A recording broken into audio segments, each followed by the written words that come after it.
Hello everybody, this is End of Crypto, and in today's video we're going to talk about how cryptocurrency will make trillion and quadrillion normal numbers. So let me start here, my thing is loading. Alright, so we have table of contents here. My belief. So in the next decade there will be more trillion-dollar cryptocurrencies than trillion-dollar companies, and I put that in quotes because that's coming from me. And I guess we'll talk more about that. That's the premise there. So crypto and stock market caps are different. It's a false comparison to compare the two. Stocks measure company performance, which is revenue, operating profit, customer acquisition costs, etc., while crypto market caps measure an ecosystem's perceived value of its native coin.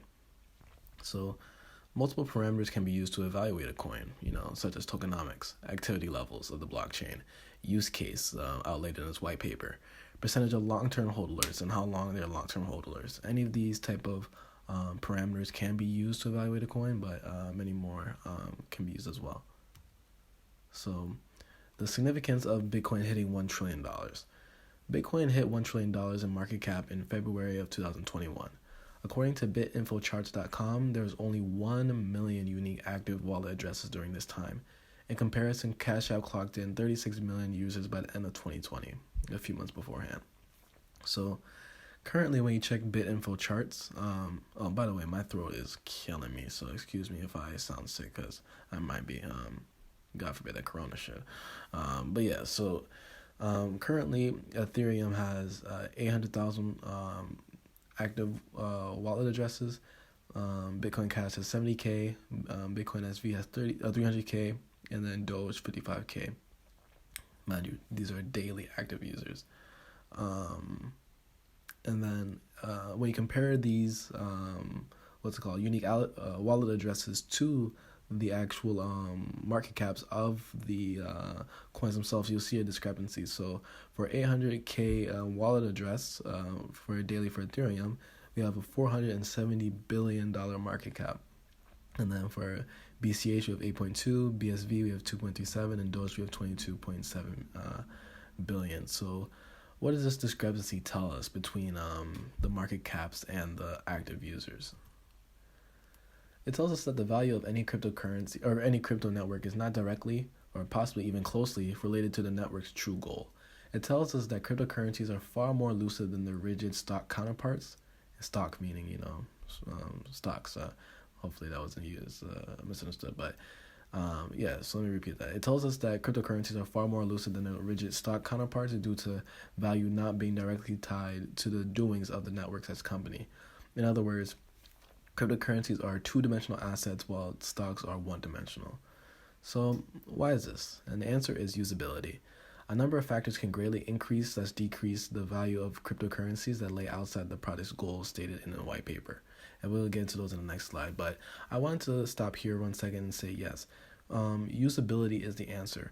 Obviously you cannot use stocks as in the same manner that you can use cryptocurrencies. You can have stocks, you can acquire stocks, just like you can have cryptocurrencies and acquire cryptocurrencies, but you literally cannot use an Apple stock to purchase a good on the internet, which you can with Bitcoin, which you can with Ethereum. Slowly but surely more and more businesses are doing that. So this keyword usability is a game changer here. So let's go on to the next slide. So those factors I was talking about include but aren't limited to transactions per second / confirmation times, gas fees, number / quality of exchanges carrying the coin, central exchanges, decentralized exchanges, or both. Basically meaning that if it's on centralized exchanges, there's more trust in the project. If you only see it on PancakeSwap somewhere and you don't see it anywhere else, odds are the coin isn't going to do well. Next point here, number of / popularity of wallets that support the coin. MetaMask versus Nami. So for example, MetaMask is the most popular wallet. I'm assuming so, but more than likely it is. And it holds all the ERCs and also the BEPs as well. But Nami, and most of you probably don't even know what that is, but that's for Cardano. And why would I hold a Cardano wallet just to hold Cardano? I can hold a MetaMask wallet that holds hundreds, if not thousands probably definitely thousands of tokens, both on ERC and on BEP. That doesn't make sense. So So that will obviously affect the valuation of a coin. And similar to that point, next point here is, does it have a family of coins underneath it, like the ERCs and the BEPs? So for example, if you're looking at wallets as well, again, if it's an if it's an ERC 20 token, odds are that it has a higher, say, a value score than a non ERC, just because it's compatible with so many more things just being underneath the family. Same thing for Binance denominated crypto assets. So, last 2 points here: confidence of long-term holders. Are they going to be long-term holders like Bitcoin, where these people believe that it's going to 100 quadrillion a coin, or are they going to be like Shiba Inu or Doge, long-time people where I don't even know if there are long-term serious holders, but they're going to be much more fragile holding Shiba Inu than they would be Bitcoin for sure. So all these factors will contribute to the valuation of the coin. Collectively, these fringe factors may actually hold more weight on the valuation of a coin than the actual official use case of the coin. And I meant to put a period there. But so these fringe factors here that I mentioned before, they all have to relate to the usability, going back to that word, the usability of the coin. And if the coin itself isn't usable, who cares what the white paper is? Who cares if the actual infrastructure is there? If gas fees are through the roof, shout out to Ethereum, shout out to Bitcoin. If confirmation times are slow, shout out to Bitcoin. Eventually these factors will deter people from going to them and then going to other alternatives. For example, Solana. For example, Binance Smart Chain. So next slide here. With all things considered, if a crypto coin checks enough of those fringe factors off, it will be much easier to reach the 1 million, 1 billion, and 1 trillion market capitalizations than those exact same companies would be able to if they had done an IPO based off earnings and profits.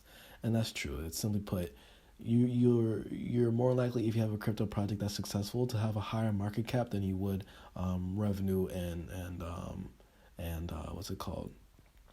Revenue and profits. For example, Axie Infinity, I don't know on the top of my head, but it's definitely billions on billions of in terms of market cap. I can almost knock on wood. Hopefully I'm not wrong after checking this, but knock on wood, they didn't make nearly as much in terms of sales yet from their game compared to their market cap. There's no way. So that can be applied for pretty much every other cryptocurrency, in my opinion. So what will Google Coin be worth?